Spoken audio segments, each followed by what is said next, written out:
আমাক আল্লাহে বেয়া পাইছে, আল্লাহ অসন্তুষ্ট হৈছে আমাৰ ওপৰত, আল্লাহ আমাৰ ওপৰত বেজাৰ হৈছে মানে সংখ্যালঘু সমাজৰ ওপৰত আল্লাহ অসন্তুষ্ট বৰ্তমান। এই কথাটো বুজা গৈছে আৰু তাৰ বাবে আজি এইবোৰ সমস্যাৰ সন্মুখীন আমি হৈছোঁ। কয় নহয় বোলে নিজৰ ভুলখিনি নিজে বুজিব লাগে আৰু সেইটো স্বীকাৰো কৰিব লাগে ৰাজহুৱাভাৱে। গতিকে নিজৰ ভুল অনুভৱ কৰিছোঁ, আজিয়ে নহয় বহুদিন পূৰ্বে অনুভৱ কৰিছিলোঁ।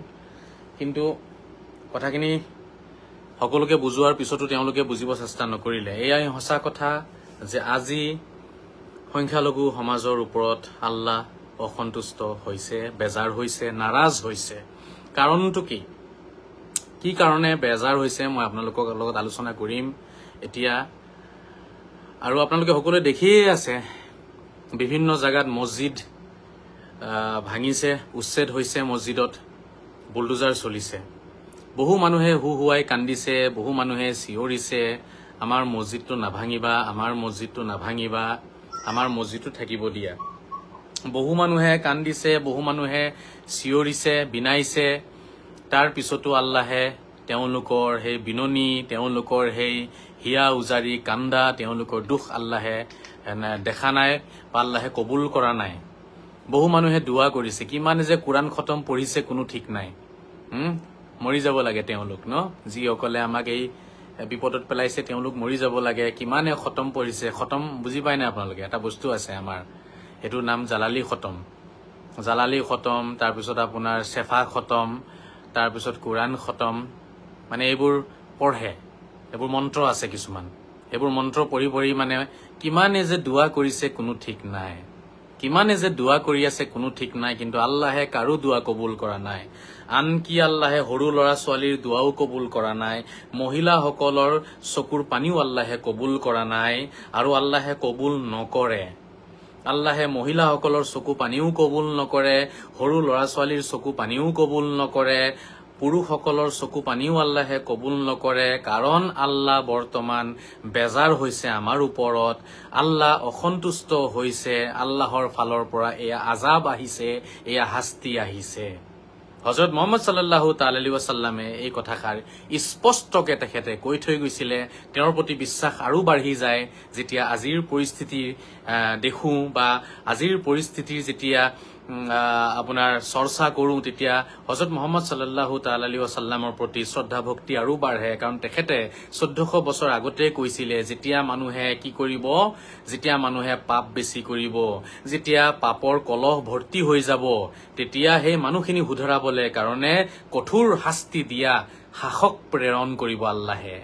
আল্লাহে কঠোৰ শাস্তি দিয়া শাসক প্ৰেৰণ কৰিব, কঠোৰ শাস্তি দিব তেওঁলোকক। সেই শাসকজনে আহি পেলাই যেতিয়া মানুহৰ কি হৈ যায় জানেনে? যেতিয়া পাপৰ কলহ ভৰ্তি হৈ যায়, আমাৰ পাপৰ কলহ ভৰ্তি হৈ গৈছে, সেইটো কাৰণে এই কঠোৰ শাসন আমি আজি পাই আছো। কঠোৰভাৱে আমাক আজি কি কৰিছে? শাস্তি দি আছে আমাৰ নিজৰ ভুলৰ কাৰণে। মছজিদত মানুহে নামাজ পঢ়িব যায়, সেই মছজিদতে নামাজ পঢ়ি তাতে বহি পেলাই চাদা খায়। ভাবি চাওক, মছজিদ চাদা খোৱাৰ জেগা হয়, চাদা বিড়ি খোৱাৰ জেগা নেকি? মছজিদ আল্লাহৰ ঘৰ বুলি তেওঁলোকে নিজেই ভাষণ দিয়ে আৰু সেই মছজিদত তেওঁলোকে বহি চাদা বিড়ি খায়।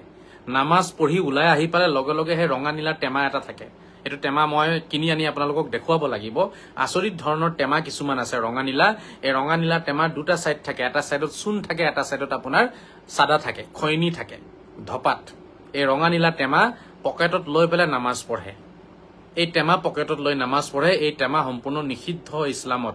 এই ধপাত নিষিদ্ধ হয়, চাদা বিড়ি নিষিদ্ধ হয়, ৰজনীগন্ধা নিষিদ্ধ হয়। নামাজ পঢ়ি ওলাই লগে লগে চাদা খাব, ৰজনীগন্ধা খাব, তেতিয়াহ'লে মছজিদ নাভাঙি কি কৰিব? মছজিদ কেলে নাভাঙিব? আল্লাহে নিজে ভাঙি দিছে মছজিদ। কিয় মোল্লা ভাইসকল, তোমালোকেই দেখোন কোৱা, আল্লাহৰ অনুমতি নহলে এটা গছৰ পাতো বোলে নলৰে? আল্লাহৰ অনুমতি নহলে গছৰ এটা পাতো বোলে নলৰে? যদি এই কথা সঁচা হয়, মোল্লাবিলাকে আজি যোৱা শ বছৰ ধৰি এই ভাষণ দি আহিছে সমাজত যে আল্লাহৰ হুকুম নহলে, আল্লাহৰ আদেশ নহলে, আল্লাহৰ অনুমতি নোহোৱাকে গছৰ এটা পাতো বোলে নিহিলে, যদি গছৰ এটা পাতো নিহিলে আল্লাহৰ অনুমতি নোহোৱাকৈ তেতিয়াহ'লে এই বুলডোজাৰ কেনেকৈ চলিছে মোৰ প্ৰশ্ন মুল্লা সমাজক আল্লাহৰ আদেশ অনুসৰি যদি এটা পাতো নলৰে তোমালোকৰ যদি সেই কথা সঁচা আছিলে তেতিয়াহ'লে তোমালোকে মোক উত্তৰ দিয়া আল্লাহৰ অনুমতি নোলোৱাকৈ বুলডোজাৰ কেনেকে চলিছে কেনেকে মছজিদ ভাঙিছে কেনেকে ঘৰ ভাঙিছে যদি তোমালোকৰ ভাষণ সঁচা তেতিয়াহ'লে বুজা গ'ল আল্লাহে নিজে এই উচ্ছেদ কৰাই আছে এই উচ্ছেদ আল্লাহে নিজে কৰাই আছে চৰকাৰৰ থ্ৰু কৰাই আছে আল্লাহেতো আৰু ওপৰৰ পৰা নামি নাহে হাতত আপোনাৰ বুলডোজাৰ লৈ পেলাই এটো কাৰোবাৰ মাধ্যমেৰে আল্লাহ ঈশ্বৰ ভগৱানে কৰায় বুজা গৈ আছে আল্লাহে নিজে কৰাইছে এটো তোমালোকৰ নিজৰ ভাষণ হয় মুল্লাসকল আজি মুল্লাসকল নীৰৱ এই উচ্ছেদৰ এই আজিৰ সময়ত মুল্লা নীৰৱ গোটেই পৃথিৱীখন মুল্লাই নষ্ট কৰি মুছলমান ৰাইজক সংখ্যালঘু সমাজক বিপথে পৰিচালিত কৰি আজি নীৰৱ হৈ আছে তেওঁলোকে এই কথাবোৰ তেওঁলোকে বাংলাদেশী মানসিকতা বিয়পাইছে মানুহৰ মাজত জেহাদী মানসিকতা বিয়পাইছে মানুহৰ মাজত উগ্ৰপন্থী মানসিকতা বিয়পাইছে উগ্ৰবাদী চিন্তাধাৰা তেওঁলোকে বিয়পাই আজি তেওঁলোকে গোটেই আজি তেওঁলোকে যিবোৰ পাপ কৰিছে এইবোৰ পাপৰ ফল ভুগি আছে জনসাধাৰণে নহলে জনসাধাৰণ ইমান বেয়া নাছিলে জনসাধাৰণ ইমান আপোনাৰ এনেকুৱা স্বাৰ্থপৰ নাছিলে যে জনসাধাৰণে চৰকাৰী মাটি দখল কৰি পেলাই তাত ঘৰ বনাব জনসাধাৰণ তেনেকুৱা নাছিলে জনসাধাৰণৰ ভুল নাথাকে ভুল থাকে ধৰ্মগুৰুসকলৰ ভুল থাকে লিডাৰসকলৰ যিসকল লিডাৰে আজি কি কৰিছে এই মানুহখিনিক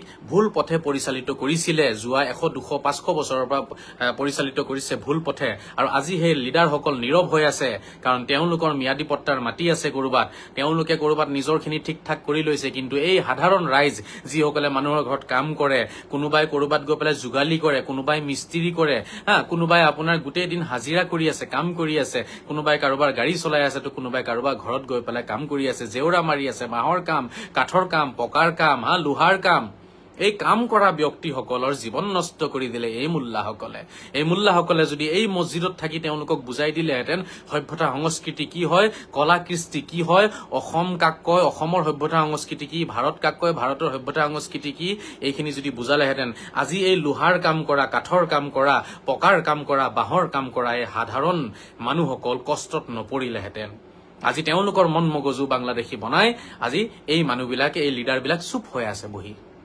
কিয় মছজিদ নাভাঙিব এই মছজিদত নামাজ পঢ়ি ওলাই আহি পালে তেওঁলোকে সাদা খায় একদম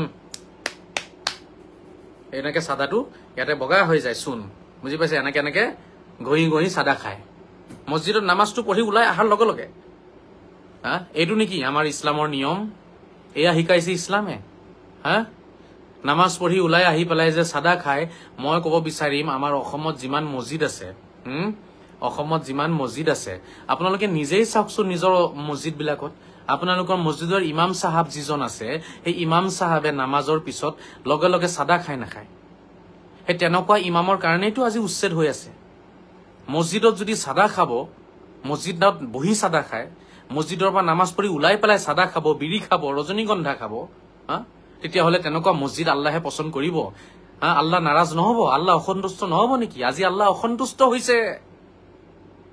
অসন্তুষ্ট হৈছে এই মছজিদত বহি কিমানে বেয়া কথা কলে ৰাইজক কিমান ভুল কথা শিকালে মছজিদত বহি আজি মছজিদ যে ভাঙিছে মছজিদ কাৰ হয় আল্লাহৰ নহয় তা আল্লাহৰ ঘৰ আল্লাহে কিয় নবচায় প্ৰশ্ন আল্লাহৰ ঘৰ আল্লাহে বচাব লাগে আল্লাহে নবচায় আল্লাহে নিজে আদেশ দিছে এই উচ্ছেদ আল্লাহৰ ফালৰ পৰাই আহিছে মিছা মিছি চৰকাৰক দুখ নিদিব আপোনালোকে মিছা মিছি চৰকাৰক দুখ নিদিব এই মুল্লাসকলে এই ধৰ্মগুৰুসকলে আপোনালোকক বুজাইছিলে নে নাই যে আল্লাহৰ আদেশ নহলে এটা গছৰ পাতো নিহিলে আল্লাহৰ আদেশ নহলে গছৰ পাত এটা যদি নিহিলে এতিয়া মোৰ অসমৰ মুল্লা সমাজক প্ৰশ্ন আজি আল্লাহৰ আদেশত এই উচ্ছেদ হৈছে নে নাই হোৱা আল্লাহৰ আদেশত হৈছে নে নাই হোৱা কাৰণ আল্লাহৰ আদেশ নহলে গছৰ পাতো নিহিলে তেতিয়াহলে বুলডোজাৰ বিলাক কেনেকে ষ্টাৰ্ট হৈ যায় কেনেকে চলে মছজিদত কেনেকে ঘৰত চলে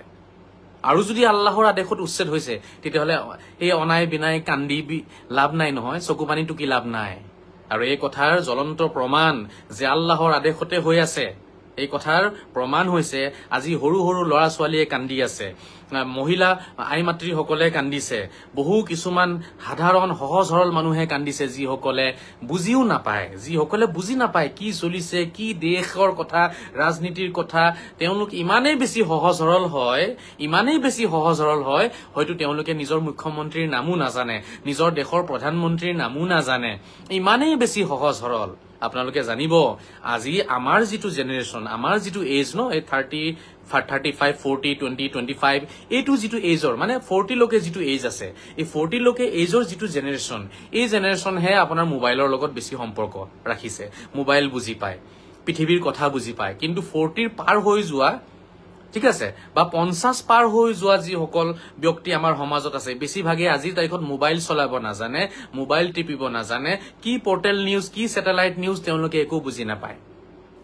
তেওঁলোকে একেবাৰে সহজ সৰল ব্যক্তি থাকে তেওঁলোক, ঠিক আছে। তেওঁলোকে নিজৰ ল'ৰাক কয়, বাবা নম্বৰটো ছেভ কৰি দিয়াচোন, বাবা এই নম্বৰটো ছেভ কৰি দিয়া। তেওঁলোকে মোবাইলত নম্বৰলৈকে ছেভ কৰিব নাজানে যে নম্বৰটো কেনেকে ছেভ কৰিব লাগিব, ঠিক আছে। সহজ সৰল ব্যক্তি হয়, তেওঁলোক সহজ সৰল।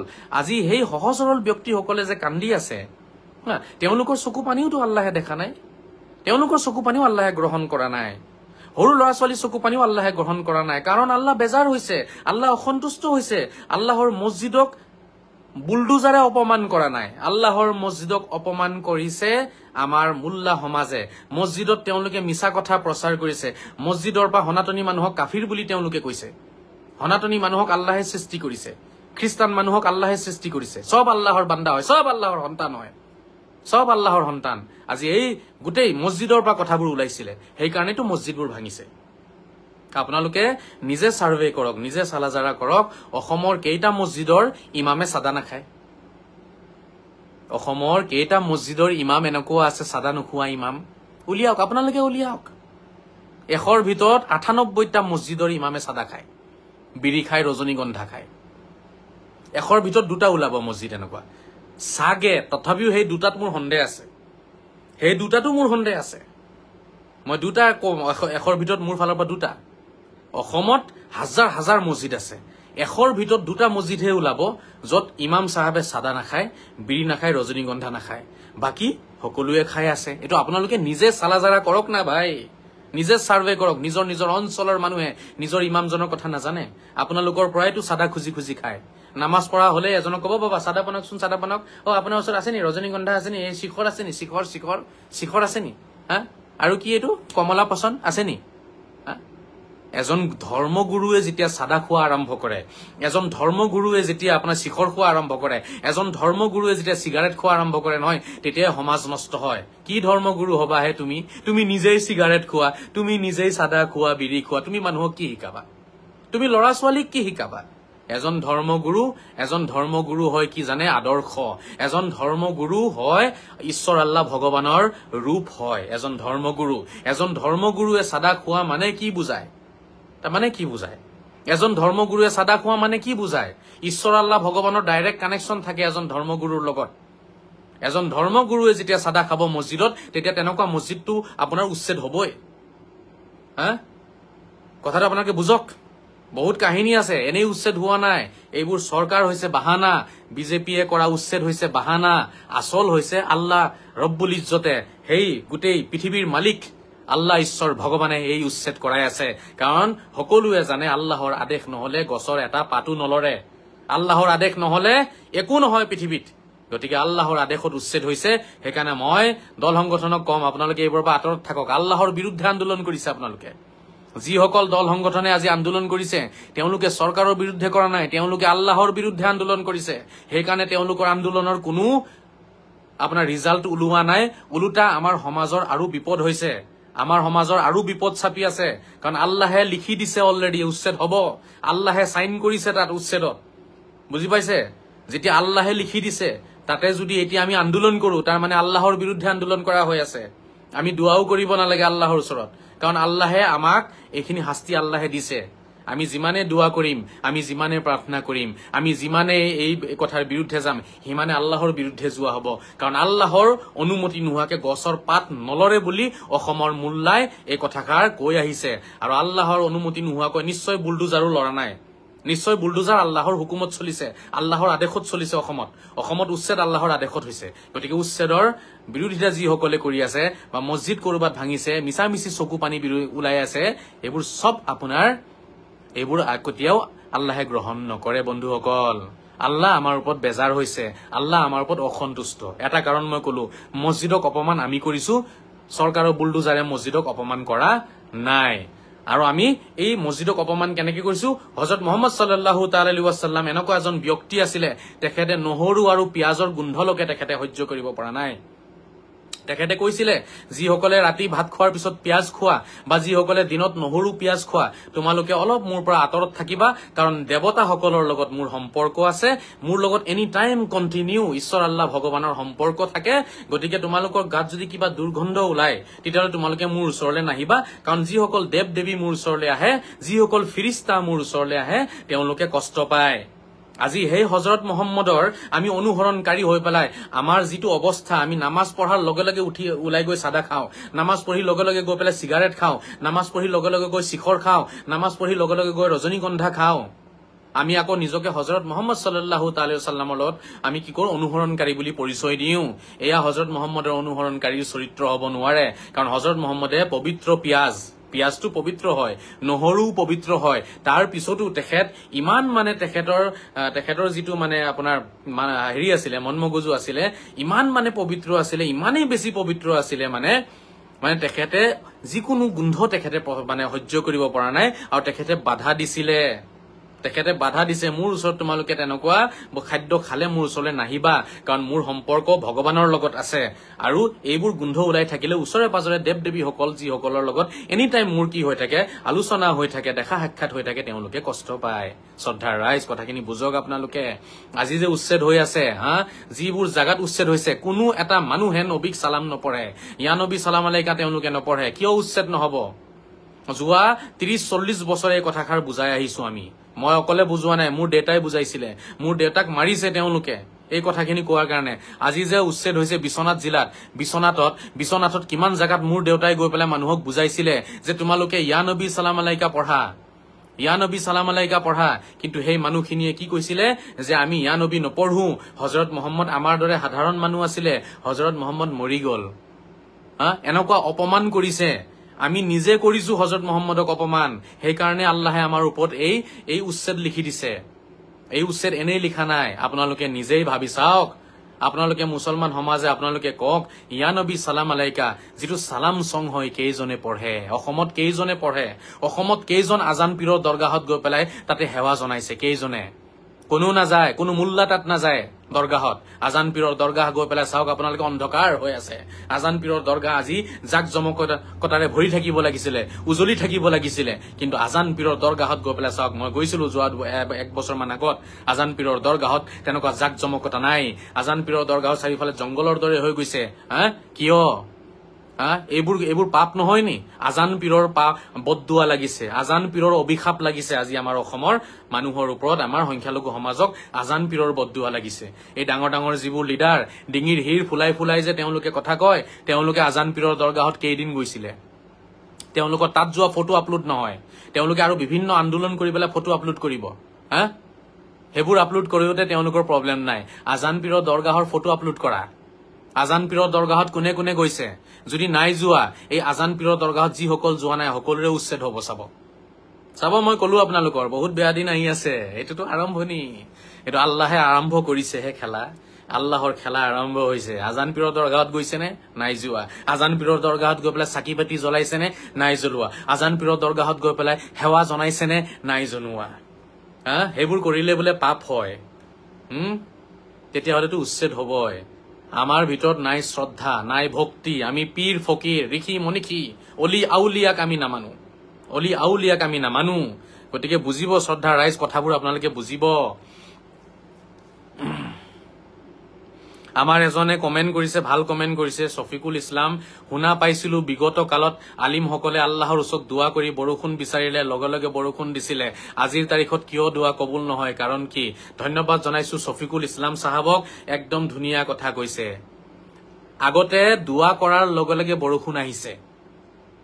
দোয়া কৰাৰ লগে লগে আৰু যদি ডাঙৰকে তুফান আহে ধুমুহা আহে নহয় গছ চছ যদি ভাঙি যায় তেনেকুৱা প্ৰকৃত আলিম প্ৰকৃত এজন মৌলানাই যেতিয়া বাহিৰলৈ ওলাই গৈ পেলাই যেতিয়া ওলাই গৈ পেলাই দোৱা পঢ়ে এনেকে আঙুলি ঘূৰাই নহয় আকাশৰ পৰা ধুমুহা কাটি দিয়ে মই নিজে চকুৰে দেখিছো তেনেকুৱা মানুহ মই দেখিছো অসমতে দেখিছিলো মই ওলাই গৈ পেলাই লাঠি এডাল লৈ বা হাতেৰে এনেকে ঘূৰাই দিলে নহয় ধুমুহা তুফান কাটি যায় আল্লাহুম্মা হাৱালাইনা ওয়ালা আলাইনা হাৱালাইনা ওয়ালা আলাইনা এই মন্ত্ৰ পঢ়িব লাগিব আল্লাহুম্মা হাৱালাইনা ওয়ালা আলাইনা এটো হযৰত মুহাম্মদে শিকাই যোৱা মন্ত্ৰ এই মন্ত্ৰ পঢ়িলে ধুমুহা তুফান কাটি যায় ভূমিকম্প কাটি যায় কিন্তু আজিৰ তাৰিখত নাকাটে ধুমুহা আহিলে গছ গছনি তুফান একেবাৰে মজিদো উৰুৱাই লৈ গুচি যায় আৰু লগতে মাদ্ৰাসাও ভাঙি চিঙি দিয়ে দেখোন গতিকে এইবোৰ যে শফিকুল ইছলাম সাহেবে সুধিছে যে দোৱা আগতে বৰষুণ দিয়ে দোৱা কৰিলেও দোৱা কবুল হৈছে আজি কিয় দোৱা কবুল হোৱা নাই মই কব বিচাৰিম বন্ধুসকল বন্ধুবৰ আপোনালোকে বুজক আমি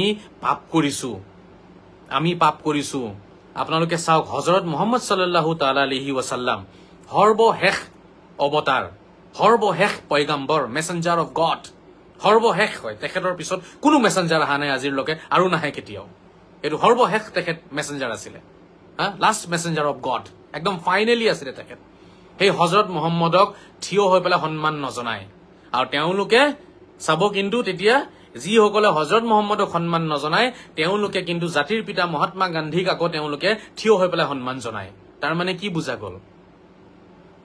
বুজা গল তাৰ মানে তেওঁলোকে আসলতে থিয় হৈ সন্মান জনোৱাটো ভালে নাপায় কিন্তু এতিয়াতো জাতিৰ পিতা মহাত্মা গান্ধীকটো ধৰক অলপ সন্মানটো নজনালেতো কথাটো বেয়া হ'ব মাৰ খাব ন সেইকাৰণে মাৰ খোৱা জায়গাত তেওঁলোকে থিয় হয় বুজি পাইছে নাই নহলে নিজে ভাবি চাওক হযরত মুহাম্মদক সন্মান নজোৱা এজন ব্যক্তিয়ে যিজন ব্যক্তিয়ে হযৰত মুহাম্মদক স্ট্যান্ডিং পজিশনত সন্মান নজনায় সেইজন ব্যক্তিয়ে যদি জাতিৰ পিতা মহাত্মা গান্ধীৰ কাৰণে যদি আপোনাৰ থিয় হৈ দি আছে ঠিক আছে তাৰ মানে বুজা গৈ আছে যে এই মানুহটো 2 নম্বৰী হয় এই মানুহটো অন্তৰেৰে জাতিৰ পিতাৰ কাৰণেও থিয় হোৱা নাই কিয়া ভাবি চাওক হযৰত মুহাম্মদ তেখেতৰ মৃত্যু বাৰ্ষিকী তেওঁলোকে নাপাতে প্ৰতি বছৰ ঈদ মিলাদুন নবী পাতিব লাগে অসমত ঈদ মিলাদুন নবী কেইজনে পাতে কেলে আজাব নাহিব কেলে উচ্ছেদ নহব হযরত মুহাম্মদে উচ্ছেদ কৰাই আছে হযৰত মুহাম্মদে সাইন কৰিছে এটো উচ্ছেদত আল্লাহে সাইন কৰা উচ্ছেদ হয় এটো গম পাইছে বুজক আমি ঈদ মিলাদুন নবী কেইজনে পাতিছো আমি পাতা নাই আমি ধৰ্মীয় সভা পাতি নাৰায়ে তাকবীৰ আল্লাহু আকবাৰ নাৰায়ে তাকবীৰ আল্লাহু আকবাৰ নাৰায়ে ৰিসালাত ইয়া ৰাসূলুল্লাহ এইবোৰ চিঞৰ বাখৰ খালি এনেই মিছামিছি কিন্তু হযৰত মুহাম্মদৰ নামত হযৰত মুহাম্মদৰ মৃত্যু বাৰ্ষিকী হযৰত মুহাম্মদৰ মৃত্যু তিথি তেখেতৰ জন্ম তিথি কোনে পালন কৰে কেইজনমান আমি পালন কৰো মাত্ৰ মই পালন কৰো আৰু তেখেতক স্ট্যান্ডিং পজিশনত সালাম পঢ়ো আজি অসমৰ ৰাইজক মই জনাব বিচাৰিম শ্ৰদ্ধাৰ সংখ্যালঘু সমাজ আপোনালোকৰ ওপৰত যেটো বিপদ আহিছে সেই বিপদ আতৰি নাযায় কমস কম আগন্তক দিনত যাতে অন্য কোনো বিপদ না হোক উচ্ছেদৰ বাহিৰে অন্য কোনো যাতে বিপদ না হোক তাৰ বাবে বাচিবলৈ কাৰণে আপোনালোকে এটা কাম কৰিব লাগিব হেতু হৈছে গোটেই অসমৰ সংখ্যালঘু সমাজক মই অনুৰোধ জনাম অল আসাম আপোনালোকে কনফাৰেন্স পাতি পেলাই হযরত মুহাম্মদক থিয় হৈ পেলাই সালাম পঢ়ক গোটেই সংখ্যালঘু সমাজ যিসকল উচ্ছেদিত ব্যক্তি মই তেওঁলোকক অনুৰোধ জনাম হযরত মুহাম্মদক সালাম পঢ়ক থিয় হৈ পেলাই সন্মান জনাওক যদি আপোনালোকে বাচিব মন আছে নহলে অনাগত দিনত আপোনালোকে আৰু নহয় কিবা বিপদ আহিব আপোনালোকে কতো জাগা নাপাব ঘৰটো ভাঙিছে আপোনাক হেতু যাবই হেতু কনফাৰ্ম হৈ গল হেতু সাইন হৈ গল হেতু কোনো অতৰাব নোৱাৰে আৰু এবাৰ সাইন কৰি দিয়াৰ পিছত আৰু সেই বস্তুটো ঘূৰাই নলয় কেতিয়াও আল্লাহেও নলয় হযৰত মুহাম্মদেও নলয় কিন্তু ইয়াৰ পিছত যিখিনি বিপদ আহিব সেই বিপদৰ পৰা যদি বাচিব বিচাৰে অন্তৰেৰে নিজৰ ভুলখিনি স্বীকাৰ কৰি পেলাই গোটেই অসমৰ মানুহক মই অনুৰোধ জনাম হযৰত মুহাম্মদৰ ওপৰত সংখ্যালঘু সমাজে সালাম পঢ়ক সালাম বুজি পাইছে নাই সালাম সং পঢ়ক আপোনালোকে সালাম সং যেটো সত্যৰঞ্জন বৰাই পঢ়ে মোৰ লগত কিন্তু মুছলমানে নপঢ়ে এটা ভাবক সত্যৰঞ্জন বৰা ভাল মানুহ নে আমাৰ সেই মুছলমান মানুহখিনি ভাল যিখিনিয়ে সালাম সং নপঢ়ে আৰু তেওঁলোকে কয় এটো সং পঢ়িলে বলে পাপ হৈ যাব কক মোৰ লগত সনাতনী ধৰ্মগুৰুৱে মোৰ লগত সালাম সং পঢ়ে এতিয়া কক হযৰত মুহাম্মদক সন্মান সনাতনী সকলে জনাই আছে কিন্তু আমাৰ মানুহে নজনায় কথাটো বুজি পাইছা নাই বহুত ডাঙৰ কথা কৈ আছো কিন্তু মই এটো সনাতনী ধৰ্মগুৰু আৰু আটাইতকৈ বেছি কট্টৰবাদত মানে কট্টৰ হিন্দুত্ববাদী নেতা আটাইতকৈ বেছি কট্টৰ হিন্দুত্ববাদী নেতা হৈছে সত্যৰঞ্জন বৰা ডাঙৰীয়া তেওঁ নিজে হযৰত মুহাম্মদৰ ওপৰত থিয় হৈ পেলাই তেখেতক সন্মান জনাইছে মোৰ লগত মই পঢ়িছিলো আৰু তেখেতৰ লগত তেখেতৰ সতীৰ্থ আৰু বহু ধৰ্মগুৰুসকলে পঢ়িছে তাৰ পিছতো বিভিন্ন অঞ্চলৰ ধৰ্মগুৰু যিসকলে মোৰ লগত হজৰত মুহাম্মদক থিয় হৈ পেলাই সন্মান জনাইছে কিন্তু আমাৰ যিসকলৰ ঘৰ ভাঙিছে নহয় এই মানুহ যিসকলৰ আজি উচ্ছেদ হৈ আছে নহয় তেনেকুৱা বেছিভাগ মানুহে কিন্তু চাব তেওঁলোকে কিন্তু হজৰত মুহাম্মদক সেই ষ্টেণ্ডিং পজিশ্যনত সন্মান নজনায় মই আপোনালোকক এবাৰ গাই শুনাইছো এক লাইন আপোনালোকে ধৰিব পৰা নাই চাগে মই কোনটো মহামন্ত্ৰ গাবলৈ শিকাই আছো এক মহামন্ত্ৰ এই মহামন্ত্ৰই উচ্ছেদৰ পিছত যিবোৰ বিপদ আহিব সেই বিপদৰ পৰা বচাব আমাক উচ্ছেদৰ কথা মই কোৱা নাই উচ্ছেদৰ পিছৰ বিপদৰ পৰা বচাব সেই মহামন্ত্ৰ সেই ইসমে আজম হৈছে সালাম সং কোনটো জানেনে ইয়া নবী সালাম আলাইকা ইয়া রাসূল সালাম আলাইকা ইয়া হাবিব সালাম আলাইকা সালাওয়াতুল্লাহ আলাইকা এয়া মহামন্ত্ৰ হয় এই মহামন্ত্ৰ পঢ়ক হযৰত মুহাম্মদক সন্মান জনাওক তেতিয়াহে এই যিবোৰ এৰিয়াত চলি আছে নহয় বিপদ এই বিপদবোৰ আঁতৰিব এই মহামন্ত্ৰই বচাব কোনো দুৱাই নবচায় আপোনালোকক যিমানে কোৰাণ পঢ়ি পেলাই দুৱা কৰক যিমানে জালালি খতম পঢ়ক আপোনালোকে যিমানে আৰু খতম পঢ়ক আপোনালোকে কোনো দুৱাই নবচায় আপোনালোকক কাৰণ আল্লাহ স্বয়ং অসন্তুষ্ট হৈছে আল্লাহ স্বয়ং বেজাৰ হৈ আছে আল্লাহক সন্তুষ্ট কৰিবলৈ হলে আল্লাহক ৰাজি কৰিবলৈ হলে এতিয়া হযৰত মুহাম্মদক ৰাজি কৰিব লাগিব আপোনালোকে নাজানে আল্লাহক কেনেকৈ সন্তুষ্ট কৰিব লাগে ডাইৰেক্ট আল্লাহক কলে আল্লাহে নুশুনে কথা আল্লাহে তেতিয়াহে শুনিব যেতিয়া আমি স্বয়ং কি কৰিম হযৰত মুহাম্মদৰ চৰণত গৈ পেলাই আশ্ৰয় লম যেতিয়া আমি শ্ৰীকৃষ্ণৰ চৰণত গৈ পেলাই আশ্ৰয় লম যেতিয়া আমি শ্ৰী ৰামৰ চৰণত গৈ পেলাই আশ্ৰয় লম আমি আল্লাহক তেতিয়াহে বিচাৰি পাম যেতিয়া আমি হযৰত মুহাম্মদ শ্ৰীৰাম শ্ৰীকৃষ্ণ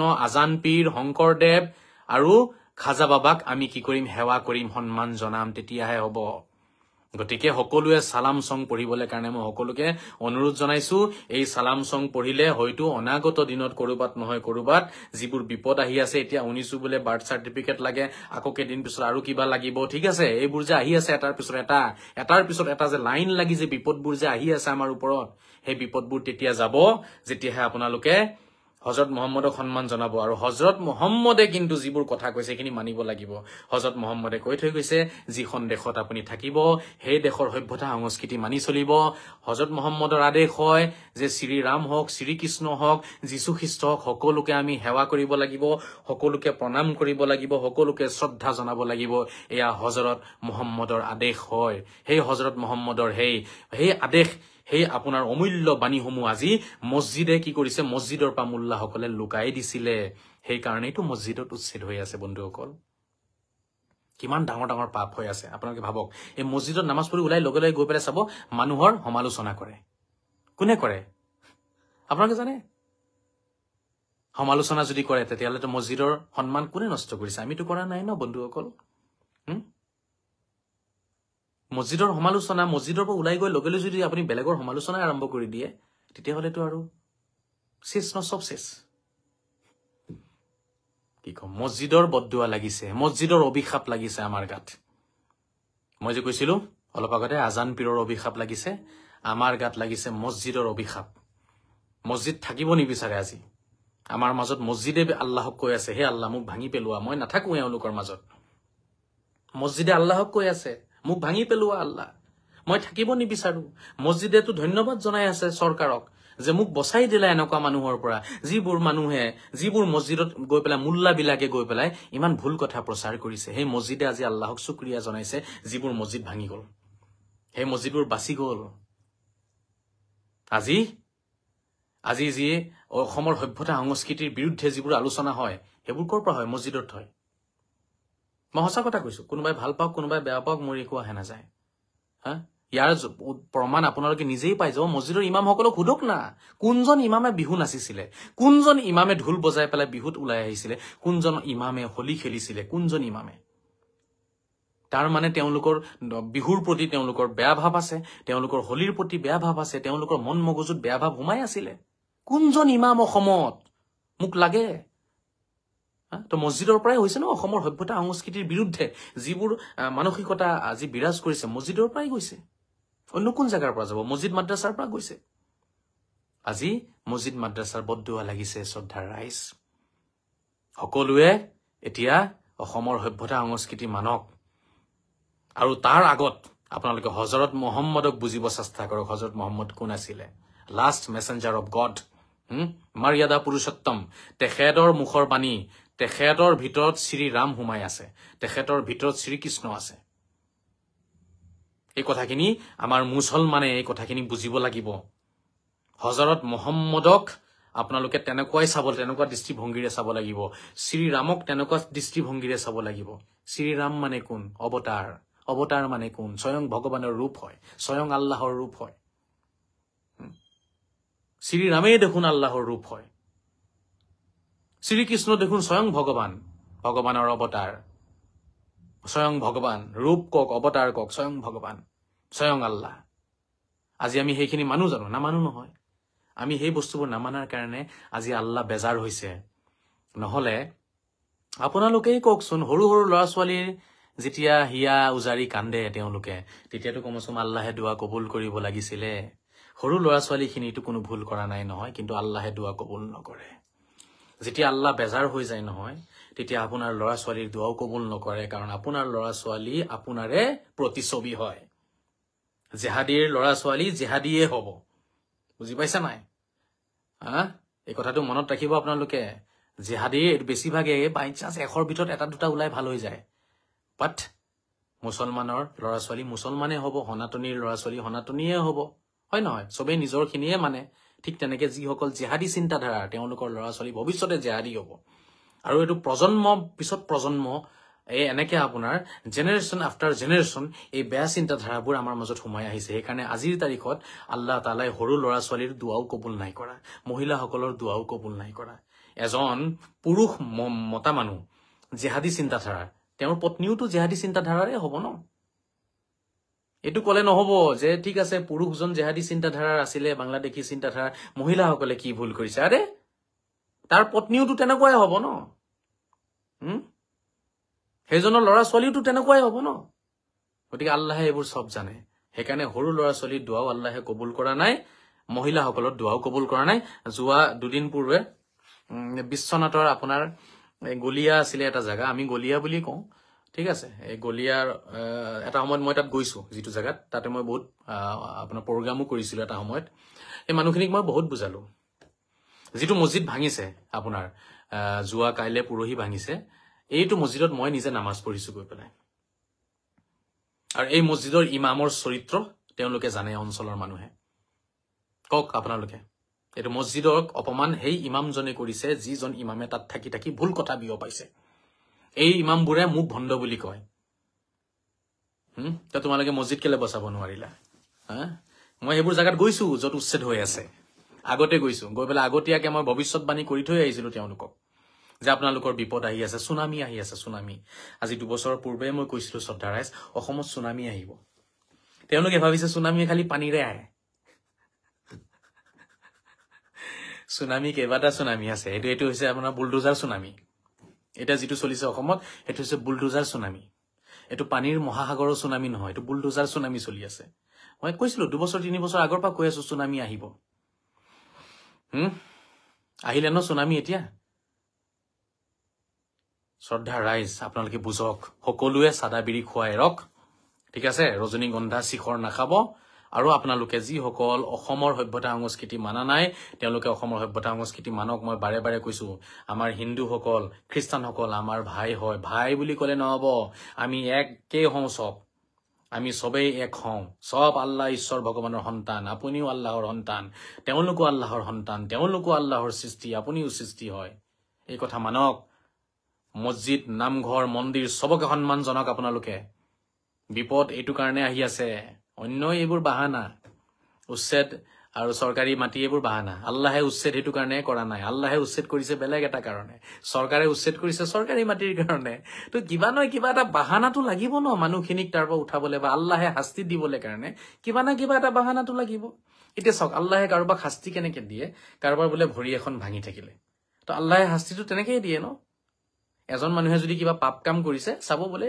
ৰাস্তাৰে গৈ থাকোতে বাইকে খুন্দিয়াই দিলে ভৰিটো ভাঙি থাকিলে তো আমি তেতিয়া কওঁ যে এইজনক আল্লাহে শাস্তি দিছে তো শাস্তি দিবলৈ কাৰণে আল্লাহে বাইকৰ মাধ্যমেৰে শাস্তি দিছে বাইকেৰে খুন্দিয়াইছে ভৰি ভাঙিছে আল্লাহে শাস্তি দিছে কোনোবা গছত উঠিছে গছৰ পৰা পিছল খাই পৰি কঁকাল ভাঙিছে আল্লাহে শাস্তি দিছে আমি কওঁ এইবোৰ কথা তো আজি বুলডোজাৰ আৰু চৰকাৰী মাটি এইবোৰ হৈছে কি মাধ্যম বুলডোজাৰ চৰকাৰী বুলডোজাৰ মাধ্যম হয় আৰু আপোনাৰ চৰকাৰী মাটিত বহি থকা এইবোৰ মাধ্যম হয় শাস্তি আল্লাহে প্ৰদান কৰিছে ঠিক আছে কিহৰ শাস্তি হেয়া হৈছে কুৰানক অৱমাননা কৰাৰ শাস্তি ঠিক আছে কুৰানখন বুজি শুনি নপঢ়াৰ শাস্তি হযৰত মুহাম্মদক অপমান কৰাৰ শাস্তি মছজিদক অপমান কৰাৰ শাস্তি সত্য ইছলামৰ পৰা দূৰলৈ গুচি গৈ পেলাই মূল হুতিৰ পৰা আঁতৰি যোৱাৰ শাস্তি ইছলামৰ মূল হুতিত আমি নাই ইছলামৰ মূল হুতিৰ পৰা বহুত দূৰলৈ আমি আঁতৰি গৈছো সেইবোৰ বস্তুৰ শাস্তি আল্লাহে প্ৰদান কৰিছে আৰু এই শাস্তি আল্লাহে প্ৰদান কৰিছে এতিয়া বৰ্তমান বুলডোজাৰৰ মাধ্যমেৰে উচ্ছেদৰ মাধ্যমেৰে আল্লাহে কিবা না কিবা এটা মাধ্যমত আপোনাক শাস্তি প্ৰদান কৰিব হয় আপোনাক ডাঙৰ বেমাৰ দি দিব নহলে হাত ভৰি ভাঙি দিব নহলে আপোনাৰ চকু কণা কৰি দিব নহলে আপুনি মাত পাতিব নোৱাৰিব কেঞ্চাৰ হৈ যাব নহলে টিবি বেমাৰ হৈ যাব কিবা হ'ব কিবা এটা মাধ্যমেৰে আল্লাহে শাস্তি প্ৰদান কৰে আজি বুলডোজাৰ আৰু উচ্ছেদৰ মাধ্যমেৰে আল্লাহে শাস্তি প্ৰদান কৰিছে আৰু আমাৰ ভুলখিনি মই কৈছো অসমত কিমান মানুহ আজান পীৰৰ দৰগাহত ক'ত যায় মানুহ নাযায় যিসকলৰ ঘৰ উচ্ছেদ হৈছে তেওঁলোকে নিজকে সুধক তেওঁলোকে কেতিয়াবা আজান পীৰৰ দৰগাহত গৈছিলে নে তেওঁলোকে কেতিয়াবা ঋষি মনীষীসকলৰ প্ৰতি তেওঁলোকৰ অন্তৰত শ্ৰদ্ধা জন্মিছিলে নে কেণ্ডেল জ্বলাইছিলে নে তেওঁলোকৰ নামত তেওঁলোকে চাকি বন্তি জ্বলাইছিলে নে চাকি বন্তি আমি নজ্বলাও কাৰণ চাকি বন্তি জ্বলোৱাটো সনাতনীসকলৰ নিয়ম হয় চাকি বন্তি জ্বলালে আমাৰ ধৰ্মটো নষ্ট হৈ যাব হয় নহয় সেইকাৰণেতো আমি চাকি বন্তি নজ্বলাও হয় নহয় আমি বেলেগ বেলেগ বনাই লৈছো এতিয়া চাকি বন্তিও তেওঁলোকৰ হয় আমাৰ নহয় তেতিয়াহ'লে আল্লাহে শাস্তি নিদিব নি অনুৰোধ জনাম সকলোৱে নিজৰ নিজৰ ঘৰত আজান পীৰৰ নামত চাকি বন্তি জ্বলাওক ৰাতিপুৱা গধূলি সকলোৱে চাকি বন্তি জ্বলাওক আজান পীৰৰ নামত জ্বলাওক মহাপুৰুষ শ্ৰীমন্ত শংকৰদেৱৰ নামত চাকি বন্তি জ্বলাওক আপোনালোকে ঘৰত জ্বলাওক সংখ্যালঘু সমাজক মই অনুৰোধ জনাম যদিহে অনাগত বিপদবিলাকৰ পৰা আপোনালোকে বাচিব বিচাৰে মই সকলো অসমৰ আমাৰ সংখ্যালঘু সমাজক অনুৰোধ জনাম সকলোৱে ৰাতি আৰু দিন ৰাতিপুৱা আৰু গধূলি 41 দিনলৈকে অহা 41 দিনলৈকে আপোনালোকে সকলোৱে নিজৰ নিজৰ ঘৰত আজান পীৰ আৰু মহাপুৰুষ শ্ৰীমন্ত শংকৰদেৱৰ নামত আপোনালোকে চাকি বন্তি জ্বলাওক চাকি বন্তি নিজৰ ঘৰত জ্বলাওক চাব কিবা নহয় কিবা আপোনালোকৰ ওপৰত শ্ৰী মহাপুৰুষ শ্ৰীমন্ত শংকৰদেৱৰ দয়া হ'ব ৰহম হ'ব কৰম হ'ব আজান পীৰৰ দয়া হ'ব এই মহাপুৰুষসকলেহে আপোনালোকক বচাব পাৰিব আমি এই মহাপুৰুষসকলৰ বহুত আমি কি কৰিছো বহুত আমি তেওঁলোকক আমি অৱমাননা কৰিছো তেওঁলোকক আমি বুজি নাপালো তেওঁলোকক অসন্মানী কৰিছো আমি মোৰ কথা মনত ৰাখিব ৰাতিপুৱা গধূলি নিজৰ ঘৰৰ মেইন দুৱাৰত ঠিক আছে আজান পীৰৰ নামত এটা চাকি জ্বলাওক আৰু শ্ৰীমন্ত শংকৰদেৱৰ নামত এটা চাকি জ্বলাওক ৰাতিপুৱা জ্বলাওক গধূলি জ্বলাওক 41 দিন কৰকচোন চাব কিবা নহয় কিবা ফল পাব আপোনালোকে আৰু অকল ইমানেই নহয় তাৰপিছত হযৰত মুহাম্মদ সাল্লাল্লাহু তাআলা আলাইহি ওয়াসাল্লামক আপোনালোকে ষ্টেণ্ডিং পজিশনত সালাম সং আপোনালোকে পঢ়ক সকলোৱে ৰাজহুৱাভাৱে পঢ়ক সকলোৱে নিজৰ নিজৰ অঞ্চলত সালাম সং আপোনাৰ অনুষ্ঠান আপোনালোকে পাতি পেলাই অকল সালাম সং পঢ়িব হযৰত মুহাম্মদৰ নামত সকলোৱে কোৰাণ খতমে আপোনালোকক নবচায় বহুত কোৰাণ খতম পঢ়িলে নবচালে ন মই আপোনালোকক প্ৰমাণবোৰ দি দিছো নাই বচোৱা আপোনালোকে কিমান পঢ়িছে কোৰাণ খতম ঘৰে ঘৰে কোৰাণ পঢ়ি আছে তাৰ পিছতো উচ্ছেদ চলি আছে যেতিয়া আপোনালোকৰ তাতে নোটিছ যায় নোটিছ যোৱাৰ পিছৰ পৰাতো আপোনালোকৰ কোৰাণ পঢ়া আৰম্ভ হৈ যায় ন কোৰাণ পঢ়াৰ দিনে ৰাতিয়ে কোৰাণ পঢ়ি আছে এসপ্তাহ আছে আমাৰ ঘৰ ভাঙি দিব কোৰাণ পঢ়িছে নামাজ পঢ়িছে ৰোজা ৰাখিছে একোতো লাভ হোৱা নাই সব কাম কৰিলে কিন্তু সালাম সং নাই পঢ়া সালাম সং পঢ়ক আৰু উচ্ছেদটো হ'বই চৰকাৰী মাটিত ভূমি দখল কৰিছে এইটো উচ্ছেদ হ'ব সালাম সং পঢ়িলেও হ'ব সালাম সং নপঢ়িলেও উচ্ছেদ হ'ব সেইটোতো হ'বই মই মাত্ৰ এইটো কৈ আছো সালাম সং পঢ়ি পেলাই মহাপুৰুষসকলৰ নামত চাকি বন্তি জ্বলালে অনাগত যিবোৰ বিপদ আহি আছে সেইবোৰ নাহে সেইবোৰ বিপদ নাহিব সেইবোৰৰ পৰা বাচিব পাৰিব আপোনালোকে ঋষি মনীষীসকলৰ দুৱাৰত যাওক যিমান সোনকালে পৰা যায় আজান পীৰৰ দৰগাহত গৈ পেলাই চাকি বন্তি জ্বলাই পেলাই নিজৰ মনৰ কথা কৈ আহক আৰু অসমৰ সভ্যতা সংস্কৃতিখিনি লওক আঁকোৱালি যেনেকে আজান পীৰে লৈছিলে আঁকোৱালি আজান পীৰে যেনেকে জাৰি জিকিৰ গাইছিলে তেনেকে গাওক এইবোৰ কথা আছে গতিকে মোৰ ক'বলগীয়া কথা ইমানখিনি আছিলে যে আজি অসমত যিটো উচ্ছেদ চলি আছে সেইটো আল্লাহৰ আদেশত চলি আছে আল্লাহৰ আদেশ নহলে, আল্লাহৰ অনুমতি নহলে গছৰ পাত যেতিয়া নলৰে, তেতিয়াহলে আল্লাহৰ অনুমতি নোহোৱাকৈ এইটো নিশ্চয় কি নাই হোৱা, উচ্ছেদ। আৰু এই বুলডোজাৰ আল্লাহৰ আদেশ অনুসৰিয়ে চলি আছে। এই কথাখিনি আপোনালোকে সকলোৱে জানে। গতিকে বিশ্বাস যদি কৰিছে, তেতিয়াহলে আপোনালোকে কেনেকে বাচিব পৰা যায় সেইটো বুদ্ধি হ'ল, চৰকাৰী মাটি এৰক, চৰকাৰী মাটি এৰি নিজে নিজৰ মাটিত থাকক। লাগিলে সেয়া 1 লুচা মাটি হওক, লাগিলে 5 লুচা মাটি হওক, তাতে জুপুৰি এটা বনাই থাকক। আৰু সেই জুপুৰিতে আপুনি আজান পীৰৰ নামত আৰু শ্ৰীমন্ত শংকৰদেৱৰ নামত বা চাকি বন্তি জ্বলাওক, হজৰত মহম্মদক আপোনালোকে সালাম চং পঢ়ক আৰু অসমৰ সভ্যতা সংস্কৃতিখিনি মানি নতুনকে আৰম্ভণি কৰক। ইয়াৰ বাহিৰে আপোনালোকৰ কোনো উপায় নাই। মোৰ যিখিনি ক'বলগীয়া আছিলে মই কৈ দিলো। কোনোবাই মানিলে মানক, নামানিলে নাই, মোৰ ক'বলৈ একো নাই। আৰু কি ক'ম আৰু, মোকতো গালিয়ে পাৰিব আপোনালোকে এতিয়া, হয় নহয়? এতিয়া গালিয়ে পাৰিব আপোনালোকে, গালি পাৰি লাভ নাই। বহুত অপমান কৰিছে হজৰত মহম্মদক। এই যিবোৰ দেওবন্দী মোল্লাবিলাক, এই আপোনাৰ ৱাহাবী মোল্লাবিলাক দেওবন্দত পঢ়ি আহে, দেও গাত লগাই আহে, ঠিক আছে, ভূত গাত লগাই আহে, হজৰত মহম্মদক কেতিয়াও সালাম নাই পঢ়া তেওঁলোকে। আজি যে উচ্ছেদ কিয় নহব? কিয় উচ্ছেদ কিয় নহব? হজৰত মহম্মদৰ অভিশাপ হয়। এই সমাজখনক হজৰত মহম্মদৰ অভিশাপ লাগিছে। মই মুকলিয়াকে কৈছো, হজৰত মহম্মদৰ অভিশাপ লাগিছে। হজৰত মহম্মদৰ জন্ম তিথি তেওঁলোকে পালন নকৰে, হজৰত মহম্মদৰ মৃত্যু বাৰ্ষিকী তেওঁলোকে পালন নকৰে, হজৰত মহম্মদক সন্মান নজনায়, হজৰত মহম্মদৰ অভিশাপ লাগিছে। আৰু লাগিব, আৰু লাগিব। হজৰত মহম্মদ কোন হয় চিনি নাপালো আমি। হজৰত মহম্মদ আমাৰ দৰে মানুহ মৰি গল, গেলি পচি গল বোলে। এইবোৰ কথা তবলিগী বদমাছ বিলাকে প্ৰচাৰ কৰিছে, তবলিগী শয়তান বিলাক। তবলিগী শয়তান আছে ন কিছুমান, তবলিগী শয়তান, শয়তানৰ টোপোলা লৈ লৈ ঘূৰে, শয়তানৰ টোপোলা লৈ লৈ ঘূৰে, শয়তানৰ টোপোলা লৈ লৈ ঘূৰে যিবিলাক তবলিগী শয়তান, এই তবলিগী শয়তান বিলাকে, এই তবলিগত ঘূৰা শয়তান বিলাকে মানুহক শিকায় কি, হজৰত মহম্মদ মৰি থাকিলে বাবা, মৰি গল হজৰত মহম্মদ। হজৰত মহম্মদ বোলে মৰি গল। হজৰত মহম্মদ কোন তুমি জানা? হজৰত মহম্মদ পৰমেশ্বৰ হয়। হজৰত মহম্মদ স্বয়ং আল্লাহ হয়। মানুহৰ ৰূপত জন্ম গ্ৰহণ কৰি পৃথিৱীৰ সমস্যাখিনিৰ সমাধান লৈ আহিছিলে তেখেত। স্বয়ং ভগৱান হয়। শ্ৰীৰাম কোন জানা? শ্ৰীৰাম স্বয়ং ভগৱান হয়। শ্ৰীকৃষ্ণ কোন জানা? শ্ৰীকৃষ্ণ স্বয়ং ভগৱান হয়। মানুহৰ ৰূপত তেওঁলোক আহি পেলাই পৃথিৱীৰ সমস্যা সমাধান কৰিছে। নিজৰ পৃথিৱী, নিজে সৃষ্টি কৰা পৃথিৱীখনত যেতিয়া সমস্যা হৈ যায়, যেতিয়া মানৱ জাতি বিপদত গুচি যায়, তেতিয়া স্বয়ং ভগৱান মানুহৰ ৰূপত জন্ম লয়। এই কথাখিনিতো মোল্লাবিলাকে বুজি নাপালে। হজৰত মহম্মদে বোলে মৰি থাকিলে, যা খেলাইছে এতিয়া, আৰু কি থাকিলে আৰু এতিয়া।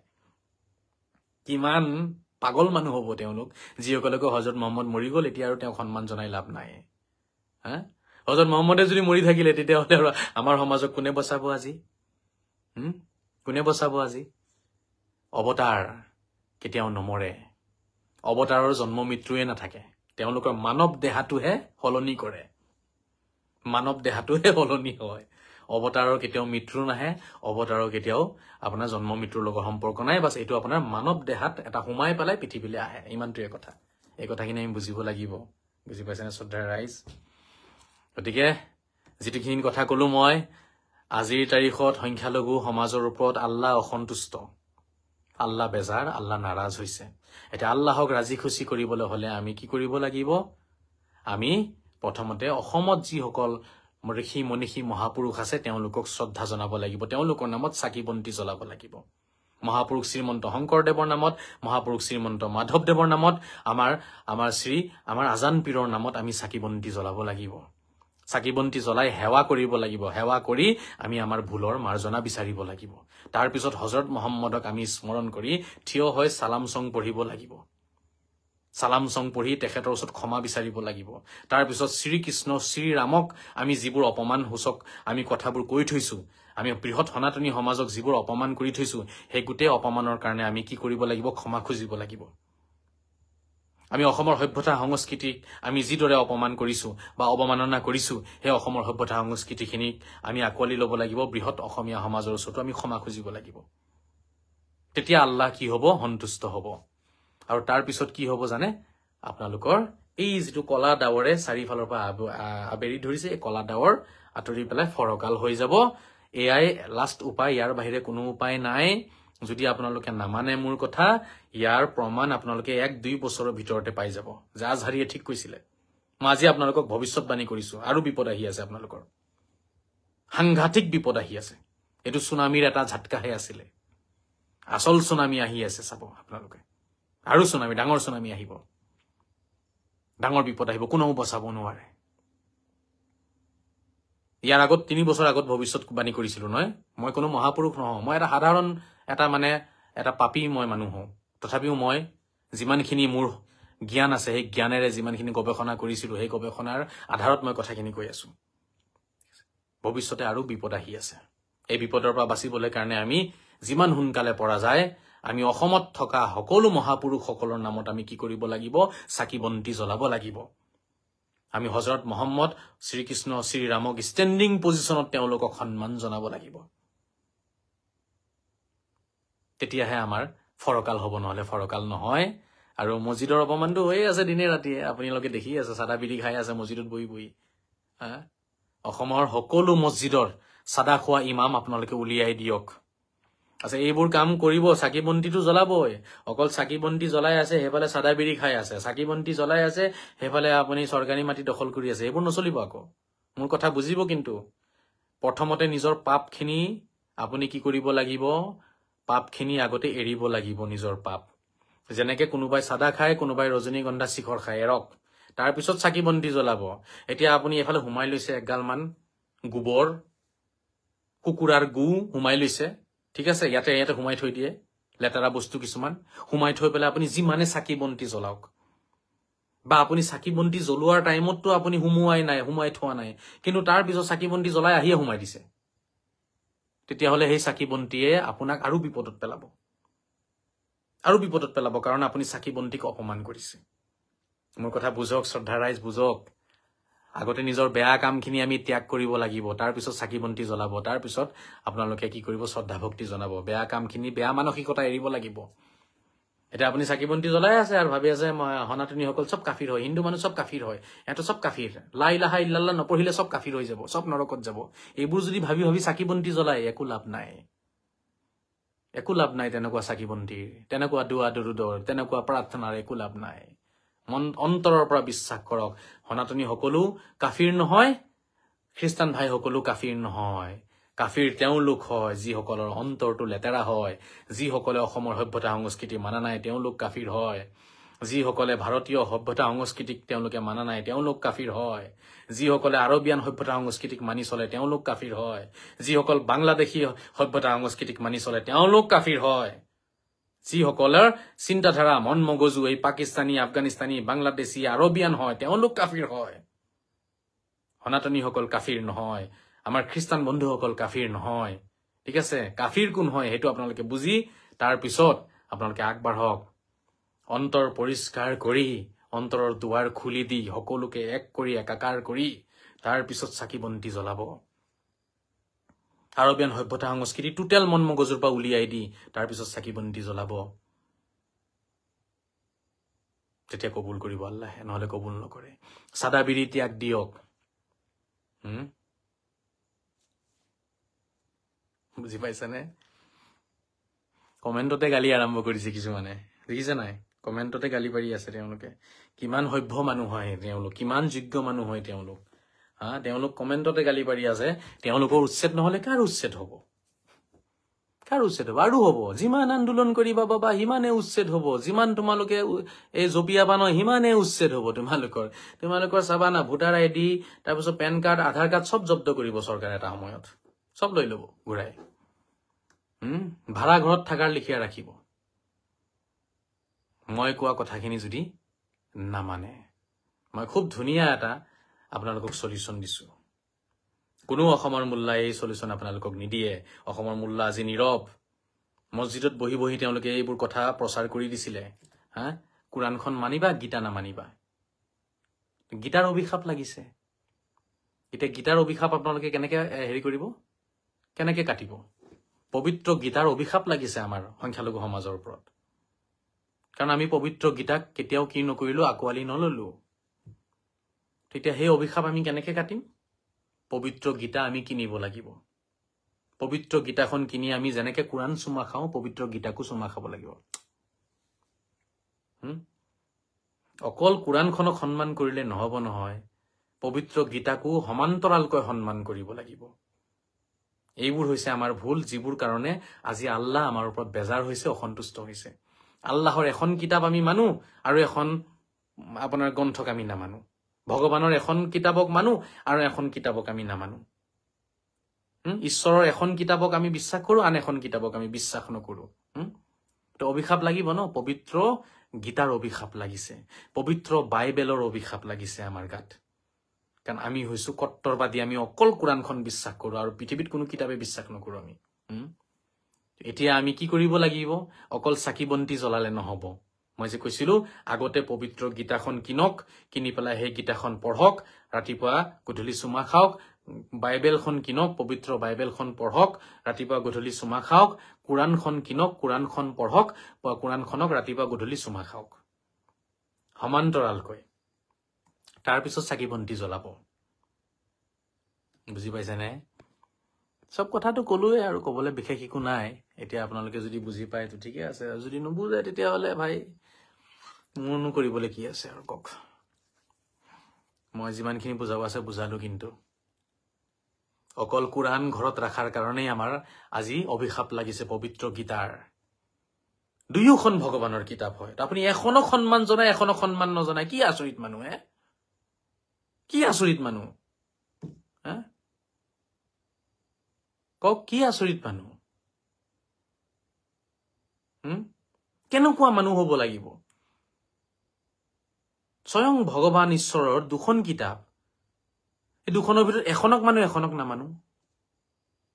কিমান থাৰ্ড ক্লাছ মানুহ হব লাগিব আমি, কিমান 420 হব লাগিব আমাৰ চিন্তাধাৰাবোৰ। আল্লাহৰ দুখন কিতাপ, আমি এখন মানুহ এখন নামানো।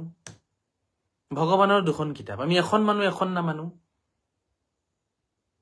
তো কেনেকুৱা 420 মানুহ হব লাগিব আমি? আমাৰ ঘৰ নাভাঙিলে কাৰ ঘৰ ভাঙিব? আমাৰ ঘৰ নাভাঙিলে কাৰ ঘৰ ভাঙিব? আপোনালোকে এবাৰ ভাবি চাওকচোন, এবাৰ আপোনালোকে অলপ কল্পনা কৰকচোন যে আল্লাহৰ দুখন কিতাপ, পবিত্ৰ গীতাও আল্লাহৰ হয়, পবিত্ৰ কোৰাণো আল্লাহৰ হয়। তাৰপিছত আপুনি এখন মানে এখন নামানে। এতিয়া আল্লাহ আপোনাৰ ওপৰত বেজাৰ হব নে নহব কওক?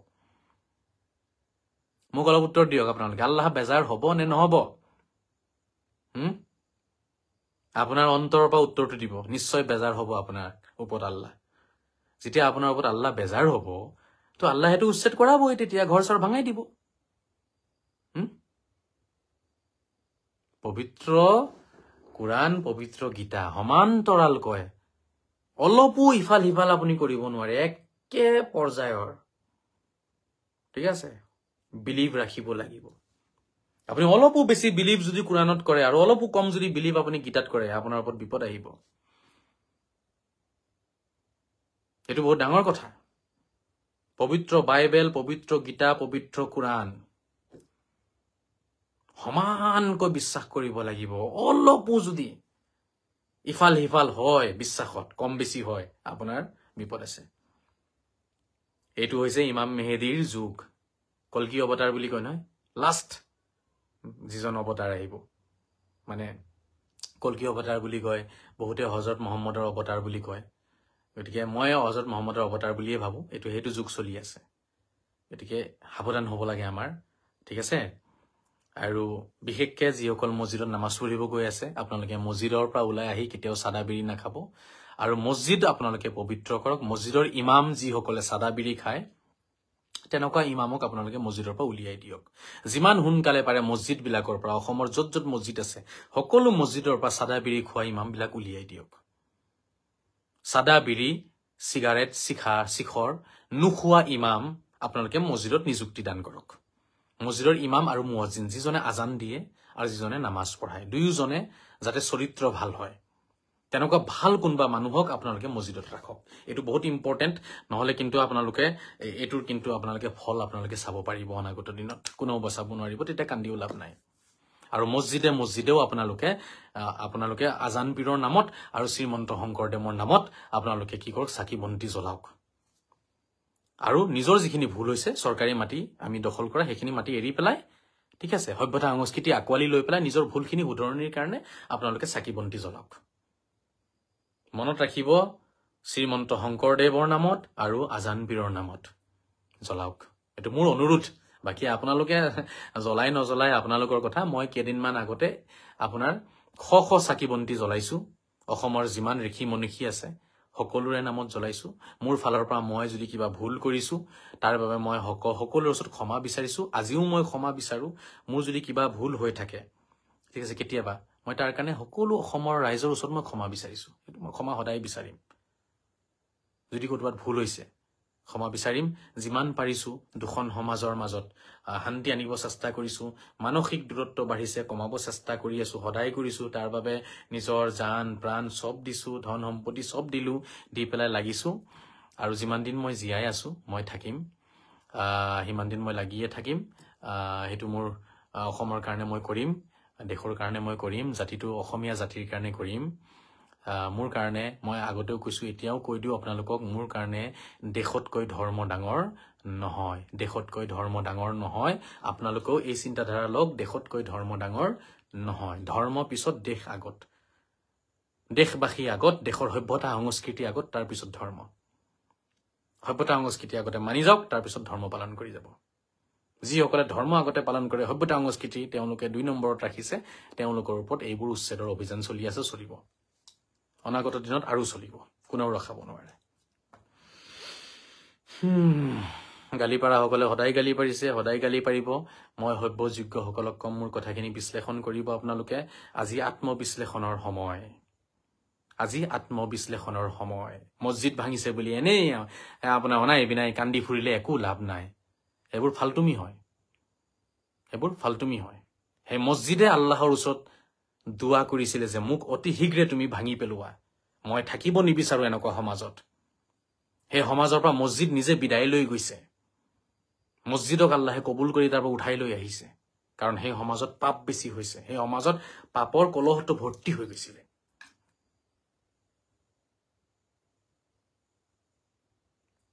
চৰকাৰে মছজিদ ভাঙা নাই, আল্লাহে নিজে মছজিদ ভাঙি দিছে।